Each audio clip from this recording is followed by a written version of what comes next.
Vamos abrir a nossa Bíblia no livro de Jeremias. Jeremias capítulo 31. E chegamos no tão esperado núcleo, ouso dizer, o núcleo do Antigo Testamento, que fala da nova aliança. Jeremias capítulo 31.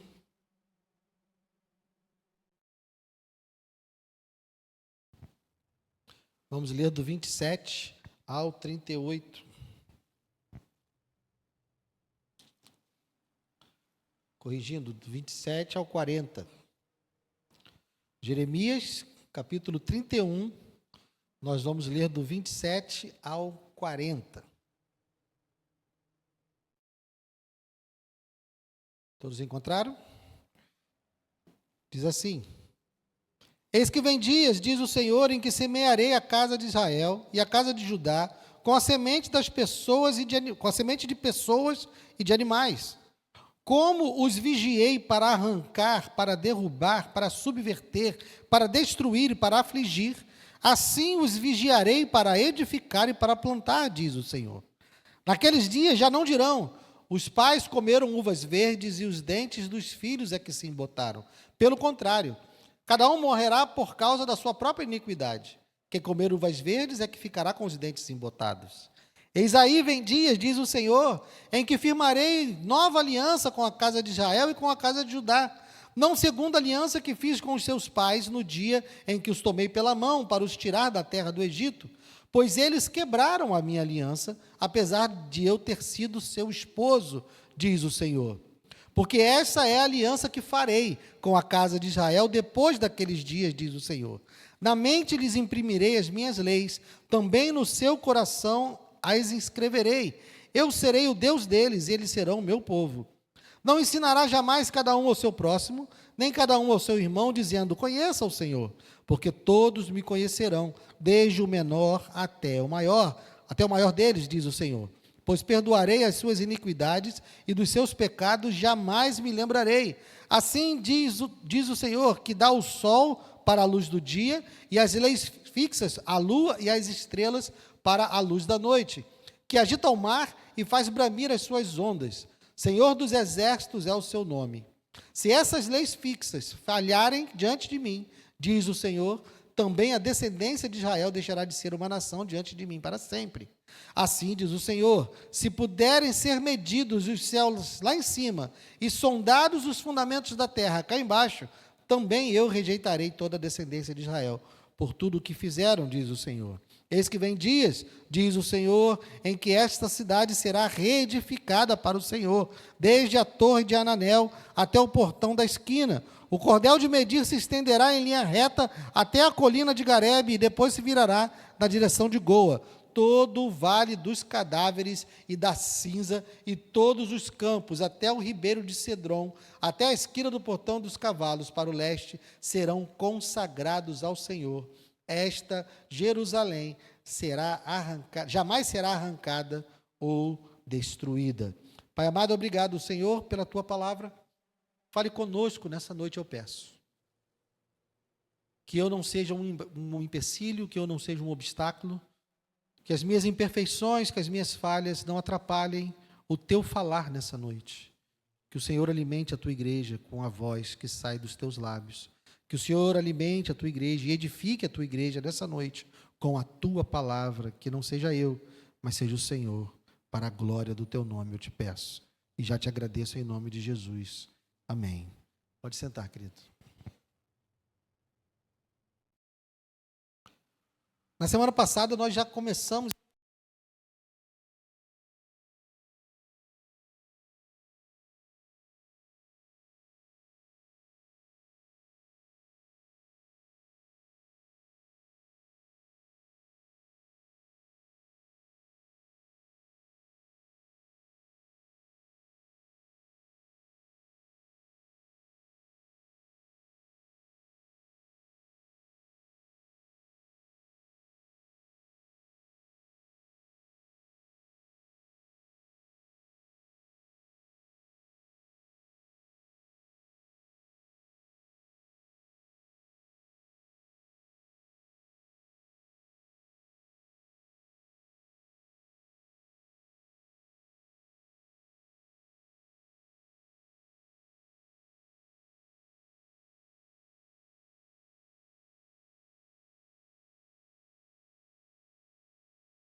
Vamos entender os fundamentos dessa esperança que ele está trazendo para o povo.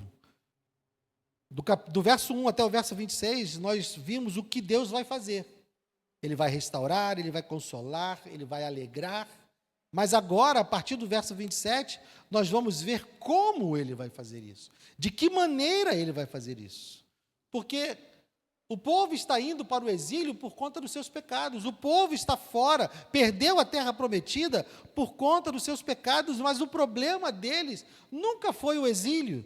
O problema deles nunca foi a perda da terra ou a opressão das outras nações. Essas eram apenas consequências, mas o problema real deles, o problema mais profundo do povo de Deus sempre foi um coração incapaz de permanecer fiel. Que foi esperada ou exigida fidelidade do povo de Deus, o povo falha. Por isso que a restauração que Deus promete aqui não é uma restauração apenas de levá-los de volta para a terra prometida. Não é uma transformação, uma restauração que vai apenas restaurar os muros de Jerusalém ou o templo. O que Deus vai fazer é restaurar o ser humano. Porque o ser humano é o cerne do problema, o coração do ser humano é o cerne do problema. Aqui Jeremias, e mais uma vez, vamos nos lembrar que os profetas do Antigo Testamento, eles não tinham total clareza de como e quando essas coisas iam acontecer. Veja que o que Deus diz aqui é que é algo futuro. Ele tem aqui quatro ou três momentos onde ele diz, verso 27, vem dias, verso 38, eis que vem dias. Então, é algo futuro, mas quando? Não há aqui um calendário, não há aqui um cronograma, porque o próprio profeta, ele não tem clareza de como e de quando isso vai acontecer. O que Deus está fazendo aqui através do profeta Jeremias é apresentar a certeza de que Deus vai fazer algo novo. A certeza de que a restauração que o ser humano precisa será realizada pelo próprio Deus no momento oportuno, no futuro, que é próximo ou não. Jeremias não tem essa clareza. A restauração que ele está falando aqui é algo que está apenas para trazer a certeza para esse povo. Porque, como já dissemos, esse povo chegou ao ponto de duvidar se ainda pertencia ao Senhor. Esse povo chegou ao ponto de achar, bom, acabou, o nosso relacionamento com Deus se finda por conta dos nossos pecados, Ele nos abandonou de vez, mas Deus está dizendo que não. Embora Deus os tenha punido, embora Deus tenha dado a eles todas essas consequências por conta dos seus pecados, o que Deus está dizendo é que Ele continua sendo o Deus deles e vai fazer algo tão maravilhoso no futuro que eles não vão mais quebrar a aliança como os pais fizeram. Então veja, o começo do texto fala de uma nova semeadura, 27 ao 30. Eis que vem dias, diz o Senhor, em que semearei a casa de Israel e a casa de Judá com sementes de pessoas e de animais. Como os vigiei para arrancar, para derrubar, para subverter, para destruir e para afligir, assim os vigiarei para edificar e para plantar, diz o Senhor. Veja que, se você se lembra do chamado de Jeremias, e depois fica de trabalho de casa para você dar uma olhada lá de novo no capítulo 1 e no capítulo 2 de Jeremias, mas você vai se lembrar que Deus chamou Jeremias para que ele derrubasse e edificasse, que ele arrancasse e plantasse. Então, o tempo de arrancar, o tempo de derrubar, o tempo de afligir, passou. Deus está anunciando que está chegando o tempo em que Ele vai plantar pessoas, Ele vai plantar animais, e do mesmo jeito que Ele foi eficaz e diligente na hora de derrubar, na hora de subverter e na hora de destruir, Ele também será eficaz, Ele também vai ter o mesmo empenho no momento de edificar e de plantar. Deus está declarando aqui que a restauração que Ele vai fazer é uma restauração de vida abundante. A restauração que Ele vai fazer é uma restauração de continuidade, de reconstrução completa. E depois ele vai, então, para um ditado popular, né?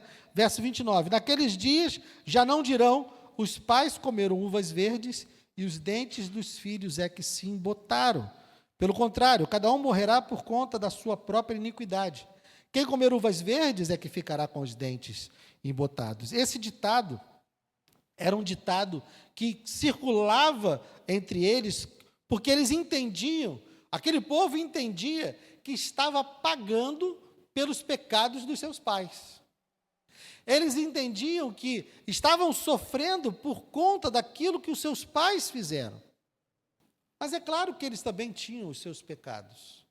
É claro que eles também tinham as suas iniquidades. O que Deus está dizendo aqui não é que eles são inocentes, mas o que Deus está dizendo aqui, porque aquela primeira audiência, embora saber dos seus pecados, reconhecer os pecados dos seus ancestrais, o que Deus está dizendo para elas assim, olha, é como se Ele estivesse dizendo, olha, é daqui para frente. O que passou, passou. Não importa como seus pais viveram, não importa quantos pecados eles cometeram, o que eu vou tratar é com vocês.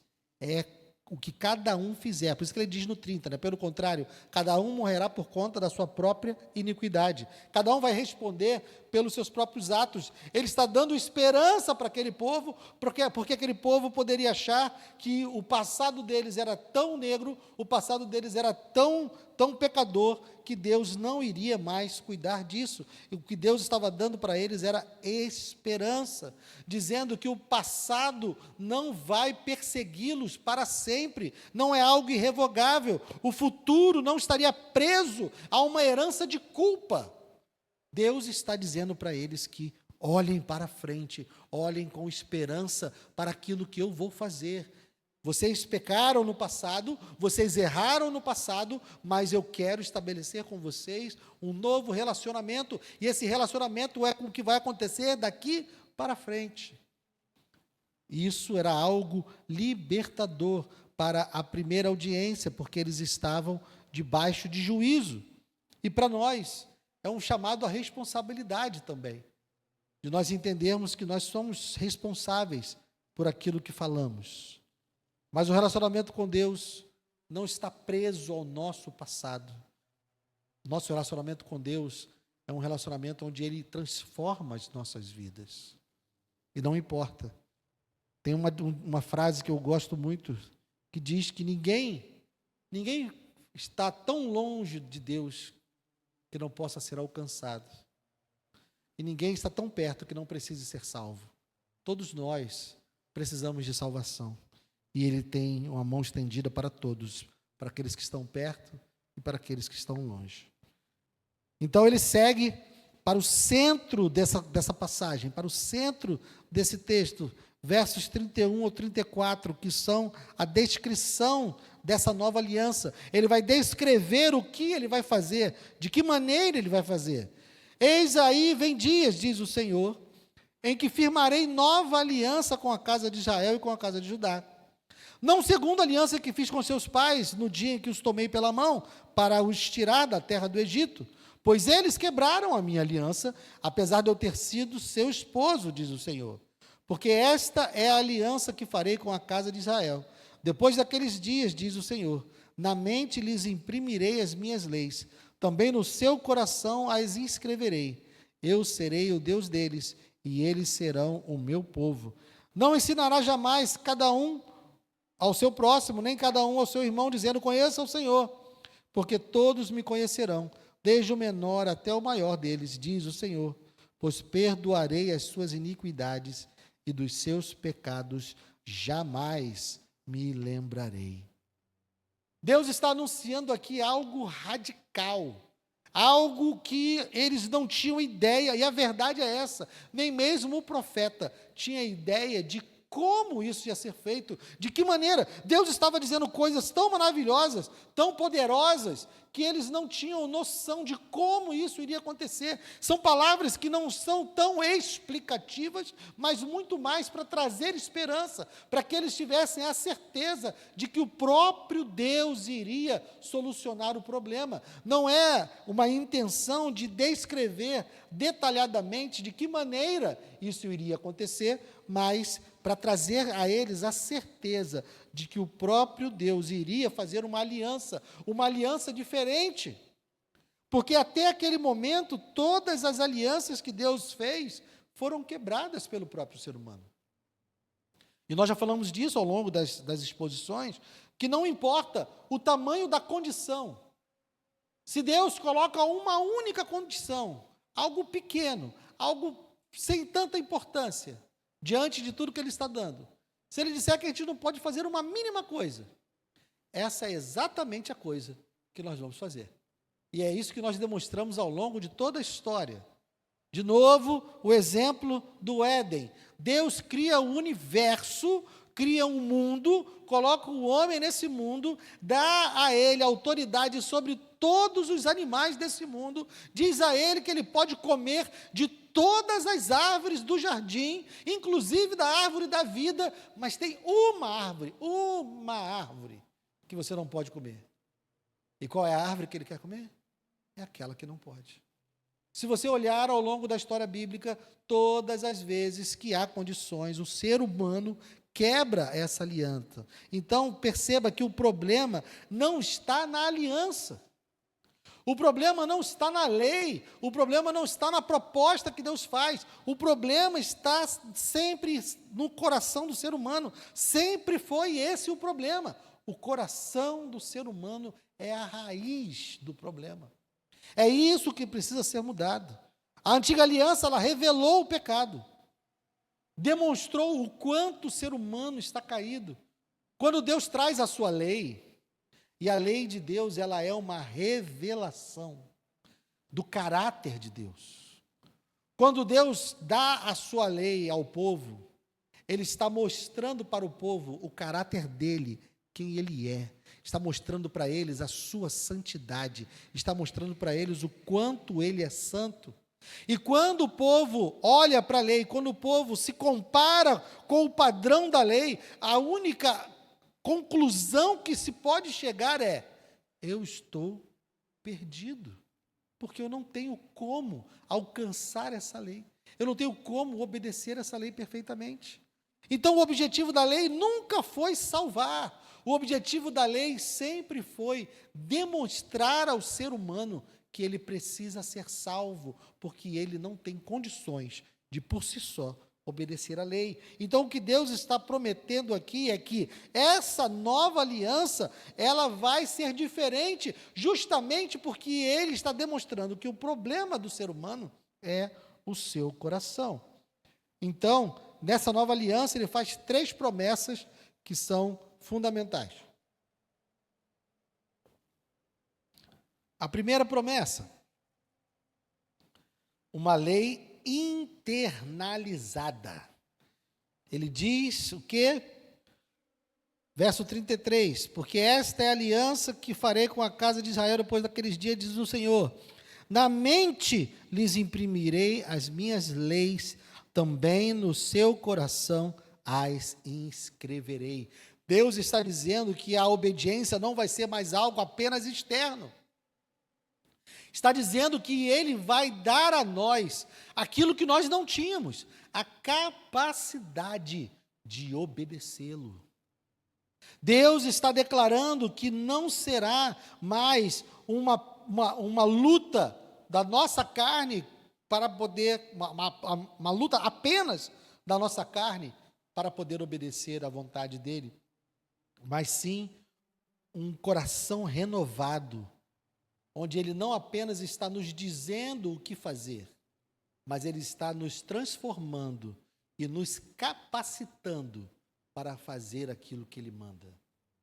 Não é apenas uma ordenança. A nova aliança não é apenas uma ordenança, é uma capacitação, é uma transformação. Se o problema nunca foi a lei e sempre foi o coração do ser humano, o que precisa ser trocado nessa aliança não é a lei, é o coração do ser humano. E é isso que ele está dizendo, que ele vai internalizar a lei, vai transformar o ser humano para que o ser humano possa agora ouvir e obedecer a Deus. Essa é a primeira promessa. A segunda, um relacionamento direto e pessoal. Todos vão conhecê-lo. 34. Não ensinará jamais cada um ao seu próximo, nem cada um ao seu irmão, dizendo: conheça o Senhor, porque todos me conhecerão, desde o menor até o maior deles. Desculpa. Deus não está dizendo aqui que não é mais necessário ter aulas, não é mais necessário ter alguém que ensine. Ele não está dizendo isso, ele está dizendo que ele estará disponível de um jeito, ele estará alcançável de um jeito que conhecê-lo não dependerá unicamente de mediações externas. Ele vai ter um relacionamento pessoal, ele vai estar intimamente ligado e vai ser intimamente conhecido. Porque embora nós sempre tenhamos alguém que nos ensine algo, eu estudo, eu ouço professores, eu ouço pregações, você também procura ouvir pessoas, você procura aprender coisas em relação à palavra, todos nós fazemos isso, mas nenhum de nós depende disso para se relacionar com Deus. Nós temos acesso a Deus no nosso quarto, na nossa casa, na simplicidade da nossa vida, nos nossos relacionamentos em casa. Você sozinho com a sua Bíblia, você fala com Deus quando ora e Deus fala contigo quando você lê a palavra dele. E esse relacionamento não precisa de mais ninguém. Essa é a nova aliança que ele está falando. Todos nós temos acesso direto a Deus, porque lembre-se, ele está falando com uma nação que precisava de um mediador, que era o sacerdote. Pense como um israelita. Um israelita, ele não tinha acesso à presença de Deus, era algo assustador até para ele. Quando Deus estava no monte lá, no Monte Sinai, e eles viram um monte em chamas, tremendo, com trovões, eles falaram: Moisés, vai você lá, deixa a gente aqui. Por quê? Porque a presença de Deus era algo que os assustava. O próprio sacerdote, ele tinha que se purificar para entrar na presença de Deus. Então, para o povo, era algo extremamente radical. Era uma promessa que eles não conseguiriam nem entender, porque estar diante de Deus, ter um relacionamento íntimo com Deus, para eles, era algo extremamente distante. E o que nós temos é isso, um Deus que está ao nosso alcance, um Deus que qualquer um de nós, sem a mediação de ninguém, você não precisa da oração do pastor, você não precisa da oração da irmãzinha de oração, você não precisa da mediação de um profeta, você não precisa de ninguém para acessar o Deus Todo-Poderoso. Você pode fazer isso no seu quarto sozinho. Essa é uma promessa radical, a segunda promessa radical que Deus faz. Então ele diz que vai ter uma lei inscrita dentro do ser humano, corrigindo o problema do coração humano, e vai ter um relacionamento direto e pessoal com o seu povo, não mais dependendo de um mediador, mas agora falando diretamente. E a terceira promessa, perdão definitivo, final do verso 34. Pois perdoarei as suas iniquidades e dos seus pecados jamais me lembrarei. Aqui está o ponto decisivo, meus irmãos. O pecado é a raiz de todo sofrimento. O pecado é a causa de todo o mal. Deus está dizendo que nessa nova aliança, essa fonte de problema vai ser tratado de forma final. Sem perdão de pecados, não há restauração.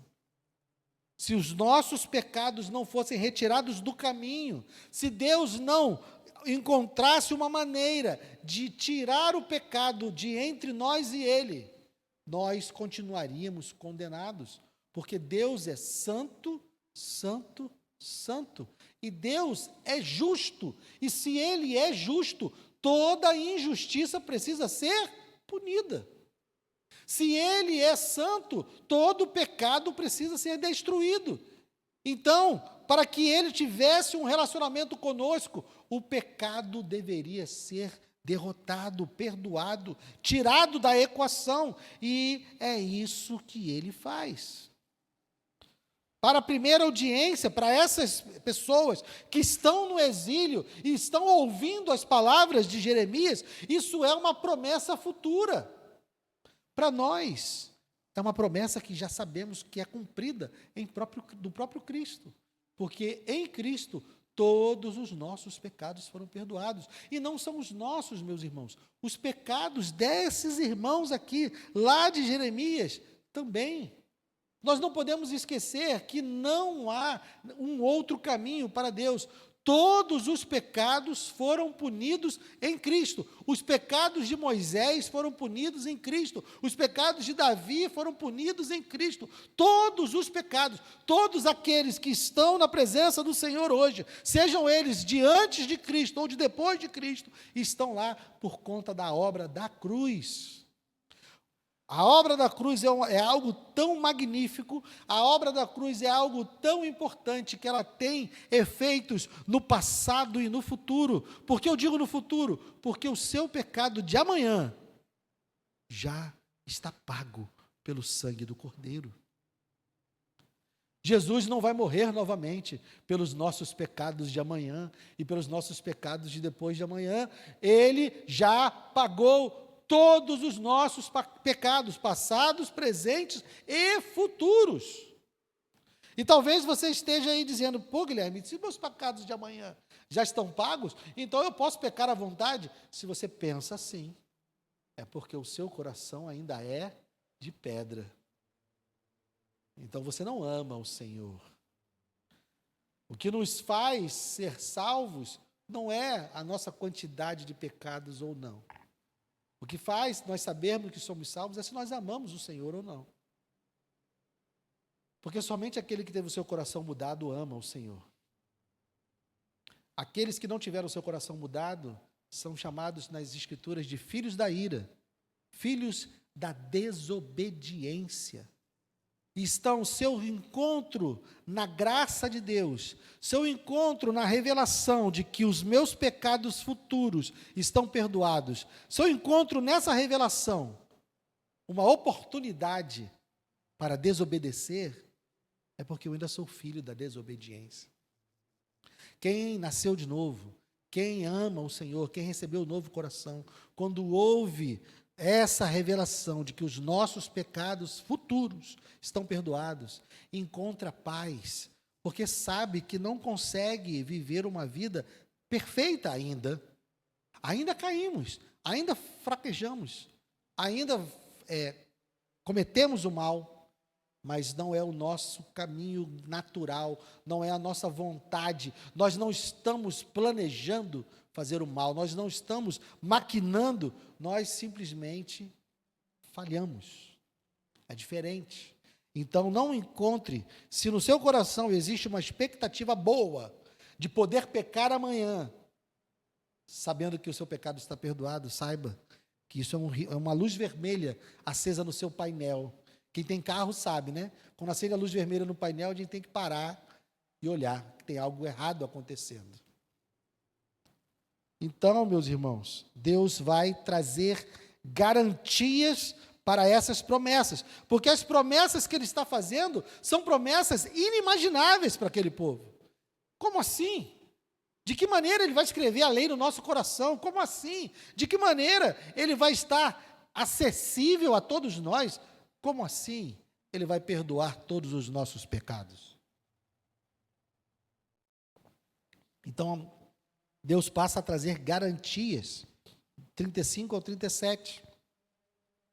Assim diz o Senhor, que dá o sol para a luz do dia, e as leis fixas, a lua e as estrelas para a luz da noite, que agita o mar e faz bramir as suas ondas. Senhor dos exércitos é o seu nome. Se essas leis fixas falharem diante de mim, diz o Senhor, também a descendência de Israel deixará de ser uma nação diante de mim, para sempre. Assim diz o Senhor, se puderem ser medidos os céus lá em cima, ou sondados os fundamentos da terra cá embaixo, também eu rejeitarei toda a descendência de Israel por tudo que fizeram, diz o Senhor. O que Deus está dizendo, olha, é mais fácil o universo entrar em colapso do que eu não cumprir as minhas promessas. É mais fácil o sol parar de nascer todos os dias, é mais fácil a lua desaparecer, é mais fácil as estrelas sumirem do céu, do que eu não cumprir o que eu estou prometendo agora. Deus aqui está dando uma chancela, é como um rei que escreve um decreto e vai com seu anel e sela esse decreto, garantindo que ele vai cumprir aquilo que está no decreto. Ele está fazendo promessas e dizendo, olha, se a aliança que eu estou prometendo, de escrever a lei no seu coração, de estar próximo de vocês, de maneira que vocês podem me acessar e de perdoar todos os seus pecados, é mais fácil o universo entrar em destruição do que eu não cumprir o que eu estou falando. Ele está dando a chancela para que ninguém duvide do que ele está falando. Para os exilados, para aqueles que estavam lá em Babilônia, isso era conforto. Eles estavam numa terra distante, o templo havia sido destruído, a cidade de Jerusalém havia sido completamente arrasada, os muros, tudo. Imagina o quanto eles estavam desesperançados. Imagina eles ouvindo as palavras de Jeremias dizendo que eles seriam restaurados, mas eles se lembrando de que eles não tinham nem mais para onde voltar. As casas foram destruídas, os muros foram destruídos, nem mesmo o lugar para adorar a Deus eles tinham mais, porque Babilônia havia destruído tudo. Era uma terra arrasada. Quando ouvem o próprio Deus dizendo, olha, é mais fácil o universo entrar em colapso do que eu não cumprir o que eu estou prometendo agora. Aí eles poderiam olhar para lá e dizer, bom, eu não sei como é que ele vai fazer isso, mas ele vai fazer. Eu não sei como é que ele vai reconstruir aquilo, mas ele vai fazer porque ele disse que iria fazer. E isso para nós também é segurança. Para eles era conforto e para nós é segurança, porque nós entendemos que Deus já fez aquilo. Nós estamos num momento histórico posterior, onde nós vimos e nós sabemos que a história nos mostra que Jerusalém foi reconstruída. Os muros foram refeitos, o templo foi refeito, Deus cumpriu essas promessas. Então isso dá segurança para nós, por quê? Porque nós ainda aguardamos promessas de Deus, nós ainda aguardamos cumprimentos de Deus. E nós podemos olhar para essas promessas do Senhor e termos segurança, por quê? Porque da mesma forma que Ele cumpriu promessas que pareciam impossíveis lá no passado, Ele também vai cumprir promessas que parecem impossíveis agora. Ele é o Senhor Todo-Poderoso, Ele pode fazer qualquer coisa, e se Ele promete, Ele assim fará. E ele termina o capítulo falando da restauração de Jerusalém, versos 38 ao 40. Eis que vem dias, diz o Senhor, em que esta cidade será reedificada para o Senhor. Desde a torre de Ananel até o portão da esquina, o cordel de medir se estenderá em linha reta até a colina de Garebe, e depois se virará na direção de Goa. Todo o vale dos cadáveres e da cinza, e todos os campos até o ribeiro de Sidrom, até a esquina do portão dos cavalos para o leste, serão consagrados ao Senhor. Esta Jerusalém jamais será arrancada ou destruída. O capítulo, então, vai terminar com essa descrição da reconstrução de Jerusalém. Deus está dizendo, olha, os limites da cidade serão redefinidos. O que antes era impuro vai voltar a ser santo. Vocês podem descansar. Mas saiba que essa reconstrução está apontando para algo superior. Porque Deus está fazendo promessas para aquele povo, para aquela audiência que estava lá no exílio em Babilônia, de que eles voltariam para a Terra Prometida. E essa promessa se cumpriu. Mas, se você perceber, a última frase, esta Jerusalém jamais será arrancada ou destruída. Essa promessa, ela aponta para algo que ainda não aconteceu. Por quê? Porque Jerusalém já foi destruída de novo. Depois que eles reconstruíram, se você for olhar a história, no ano 70 depois de Cristo, o próprio Cristo diz que aquele templo seria destruído, o próprio Cristo diz que aquele lugar seria destruído, e isso acontece no ano 70 depois de Cristo. O Império Romano destrói novamente Jerusalém. Então, essa promessa que ele está fazendo aqui, não é que essa promessa tenha falhado, mas é como eu já disse algumas vezes, o profeta não tem noção dos tempos históricos em que estão envolvidas as promessas. Então, ele enxerga o dia do Senhor como algo único. O que ele diz aqui, ó, eis que vem dias, eis que vem dias, eis que vem dias, ele está falando de algo que outros profetas do Antigo Testamento vão chamar de o dia do Senhor. E se você ler qualquer um dos profetas, quando eles falam do dia do Senhor, para eles, as coisas que Deus promete se cumpririam num único dia. Deus iria perdoar os pecados, Deus iria acabar com os inimigos, Deus iria trazer a nova Jerusalém, e tudo ia ser resolvido num dia só.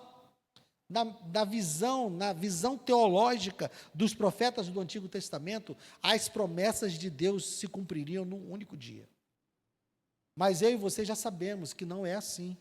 Jesus veio e cumpriu, e fez tudo o que era necessário, mas o reino que ele inaugura na sua primeira vinda, ainda não está consumado. Nós aguardamos a consumação, onde ele virá e consumará todas as coisas, nós receberemos um corpo glorificado, nós iremos receber a vida eterna, o pecado será para sempre jogado no inferno, juntamente com o diabo e seus anjos, e não haverá mais dor, não haverá mais morte, nós aguardamos isso ainda, mas na visão do profeta, isso era algo que aconteceria de uma só vez.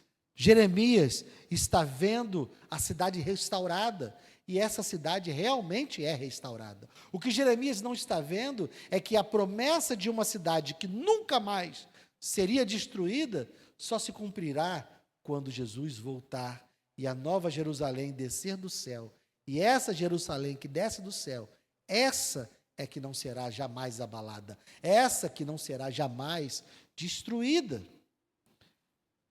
Então veja, todas essas promessas, elas apontam para o Evangelho.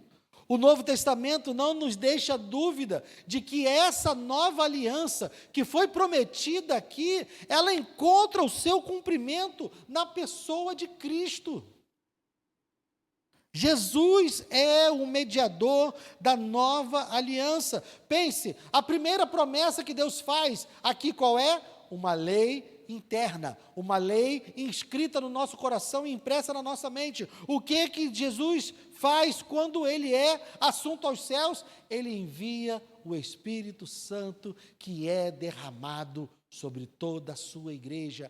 Todo aquele que está em Cristo é batizado com o Espírito Santo. Todo aquele que nasce de novo, nasce da água e do Espírito, como Jesus disse para Nicodemos, né? Aquele que não nascer de novo da água e do Espírito, ele não entrará no reino de Deus. Todos aqueles que estão em Cristo foram batizados no Espírito Santo, e o Espírito Santo habita nessas pessoas para que a lei de Deus esteja dentro delas. O envio do Espírito Santo, o derramar do Espírito Santo é o cumprimento das promessas que Deus faz a Jeremias. Agora, o próprio Deus habita dentro de nós. O conhecimento direto de Deus. Quando ele diz que nós o conheceríamos intimamente, é porque Jesus Cristo é a revelação definitiva de Deus. Deus habitou entre nós, Deus andou entre nós, viveu uma vida como a nossa, só que sem pecado, e foi para a cruz, para que os nossos pecados fossem perdoados.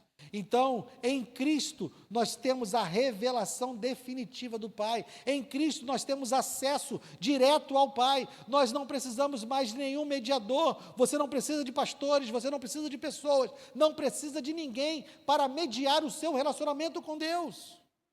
Nós congregamos, nós nos reunimos como povo, porque Deus assim o manda. Mas eu não sou mediador de Deus para vocês, nenhum pastor é. Você não está aqui para encontrar Deus, porque já percebeu como nós usamos uma linguagem do Antigo Testamento? Estou indo para a casa de Deus, venha para a presença de Deus. A presença de Deus não está aqui, esse aqui é um prédio e Deus está aqui porque nós estamos, porque Deus habita em nós. Então nós não vamos mais para a casa de Deus, isso aqui é uma plataforma, não é mais um altar. Nós temos que parar de pensar como pessoas do Antigo Testamento. Não é um altar, não é um templo. É um lugar onde a igreja se reúne. Esse prédio não é a igreja. Esse prédio é o lugar onde a igreja se reúne. Nós somos a igreja. Por quê? Porque Deus escolheu habitar em nós. Essa foi a segunda promessa dele. E a terceira promessa é o perdão definitivo. Quando Jesus vai para a cruz, ele paga o preço de todos os pecados.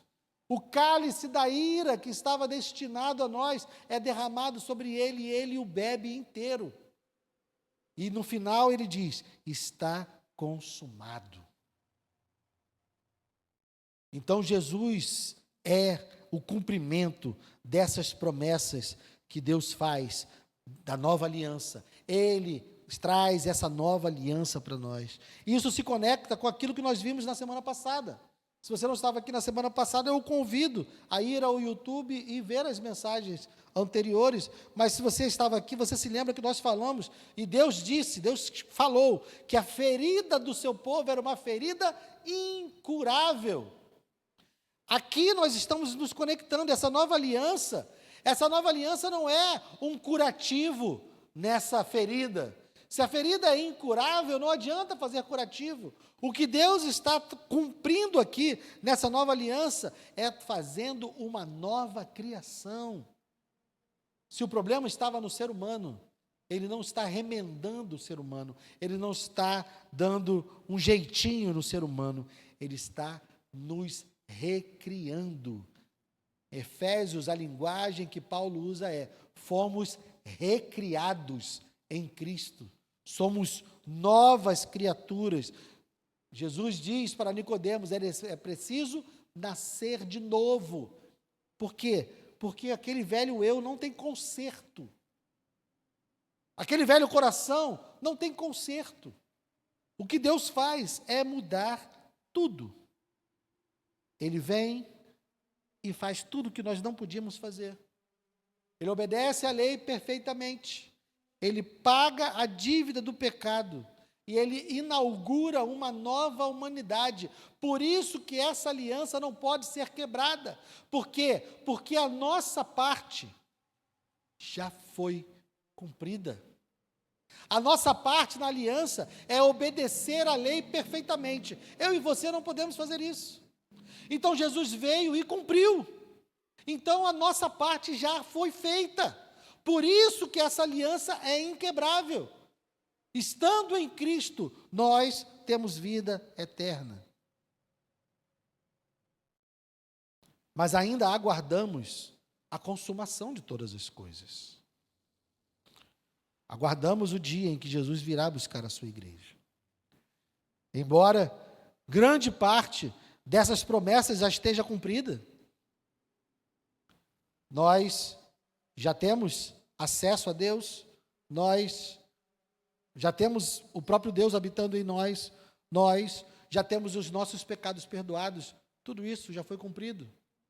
Mas nós aguardamos o dia em que a Jerusalém que desce do céu não será mais destruída, e nós não veremos mais a morte, nós não teremos mais dor, nós não teremos mais lágrimas. Aguardamos o cumprimento final. Diante disso, quais são as aplicações que nós podemos tirar para hoje, para a nossa vida hoje? Primeiro, O maior problema do ser humano não é externo, é interno. Não importa o quanto nós queiramos parecer, né? É fácil parecer crente, né? É fácil ter um linguajar de crente, é fácil usar uma roupa de crente, é fácil andar com a Bíblia debaixo do braço, tudo isso é fácil. Mas a mudança verdadeira, ela acontece no nosso interior. Infelizmente, nós continuamos sendo pessoas que julgam o exterior. Olhamos para algumas pessoas e achamos, meu Deus, como ele é santo. E talvez ele esteja em adultério. Olhamos para outras pessoas, meu Deus, me afasta dessa pessoa porque ela é horrorosa, um pecador. E talvez seja essa pessoa que esteja batendo no peito e dizendo, tem misericórdia de mim, Senhor, porque eu não sou digno de estar na sua presença. Nós precisamos abandonar esses julgamentos externos e abandonar a confiança da nossa aparência externa e entender que o que Deus quer é nos mudar de dentro para fora. Segunda coisa, a obediência é fruto da salvação e não causa. Eu já falei isso várias vezes, de várias maneiras, mas o que nós precisamos entender aqui é que Deus não esperou o seu povo se tornar um povo obediente para salvá-los. Deus salva para poder transformar o seu povo em um povo obediente. Então, obediência, santidade é algo para quem já foi salvo. Nós, como igreja, estamos hoje querendo que o mundo seja santo pela força de leis. Ah, não, nós precisamos ter uma bancada evangélica para proibir isso, para proibir aquilo, para não poder fazer isso, para não permitir isso, para não permitir aquilo. Ué, a lei salva? Não, né? Nós, como cristãos, somos os primeiros a saber que a lei não tem capacidade de salvar ninguém. Então, por que nós, como igreja, estamos preocupados se vão aprovar ou não tal coisa, se vão permitir ou não tal coisa? O mundo é o mundo, meus irmãos, e o mundo vai viver o pecado sempre, porque eles não têm capacidade de não viver o pecado, porque eles precisam de um novo coração. Eu e você só estamos aqui porque Deus operou em nós uma transformação e tirou de nós o coração de pedra e colocou um coração de carne. Nós não podemos esperar, nós não podemos exigir que pessoas que têm o coração de pedra sejam santas. Estamos perdendo tempo, brigando, brigas que são sem sentido. O que nós temos que fazer é pregar o evangelho. Pregar a salvação para essas pessoas que vivem em pecado, porque somente o Evangelho pode salvá-las, e somente depois que elas são salvas pelo Evangelho, é que elas serão transformadas, e somente aí elas vão começar a abandonar o pecado. Terceira coisa, o perdão definitivo é a base da verdadeira paz. Eu e você sabermos que todos os nossos pecados estão perdoados, são a garantia e a certeza de que nós estamos em paz com Deus. De novo, não pense nessa bênção que Deus nos deu como uma autorização para pecar. Pense que você, mesmo que você falhar, Deus não vai te renegar. Ele não vai te tirar da presença dele. Seu perdão está garantido. Então, descanse nessa verdade e continue buscando agradar a Deus. Falhou hoje, tenta de novo amanhã. E a nossa vida seja uma vida de quem luta contra o pecado, porque quer agradar ao Deus que te salvou. Quarta coisa, a nossa esperança não está no nosso desempenho, a nossa esperança está na fidelidade de Deus. Esse Deus que disse que é mais fácil o universo entrar em colapso do que ele nos abandonar. Não é pelo nosso desempenho, não é pela nossa constância, é pela fidelidade dele. Ele é fiel. Ele cumpre as promessas.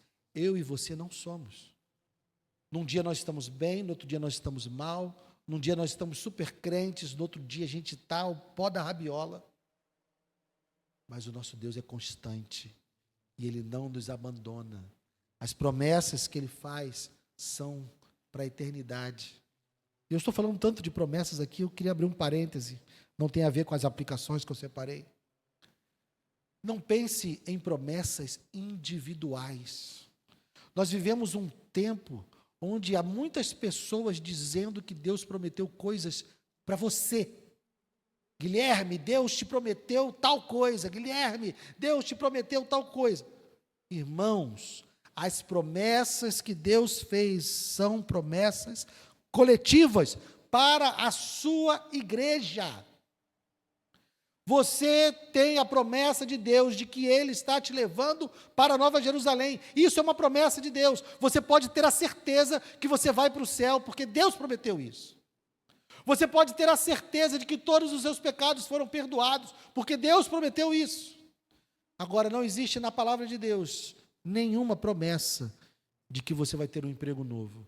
Não existe na palavra de Deus nenhuma promessa de que você, se você não consegue ter filhos, que você terá filhos. Não existe nenhuma promessa de que se você está doente, você será curado. Não existem promessas individuais na palavra de Deus. A promessa que há é, que mesmo que eu morra, a morte não pode me reter, porque Jesus venceu a morte. Essa é a promessa. Fecha parênteses. Última aplicação. Nós vivemos entre o já e o ainda não. Por quê? O reino de Deus já foi inaugurado quando Jesus veio, venceu a morte e conquistou o perdão para nós lá na cruz. Mas ainda não foi consumado, porque nós ainda aguardamos sermos libertos desse corpo de pecado. Ou seja, nós vivemos num tempo onde temos certeza do que já foi feito, temos certeza do que será feito, mas vivemos ainda entre o já e o ainda não. Então, aguardamos ainda muitas coisas, mas nós temos a certeza de que essas coisas vão acontecer. Nesse meio, meus irmãos, vamos ter várias dificuldades, vários problemas, como nós temos visto no livro de Eclesiastes aos domingos. Se você não tem visto, veja no YouTube também. A vida debaixo do sol é uma vida difícil. Passamos por dores, lutas, sofrimentos, a própria morte ainda está presente. Mas nós sabemos que o passado é certo e o futuro é certo.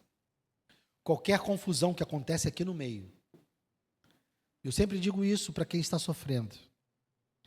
Qualquer dor que nós tenhamos nesse meio, Jesus não disse que nós não teríamos. Ele disse, no mundo tereis aflições, mas tem de bom ânimo, porque eu venci o mundo. Ele aponta os nossos olhos para o que Ele fez. Então, todas as vezes que esse meio aqui da sua vida estiver difícil, todas as vezes que a sua vida entre o já e o ainda não estiver dolorosa, olhe para o passado, lembre-se do que Deus já fez e olhe para o futuro. E lembre-se do que Ele vai fazer. É isso que vai sustentar a mim e a você nessa confusão que é esse mundo cheio de pecado. Creia no que Ele já fez e aguarde o que Ele vai fazer. São dois polos fixos que estão na nossa vida. Nós temos certeza que Jesus perdoou os nossos pecados na cruz e nós temos certeza que Ele virá nos buscar e nos levar para a vida eterna. Toda a confusão do meio se resolve olhando para esses polos. Amém? Vamos ficar de pé.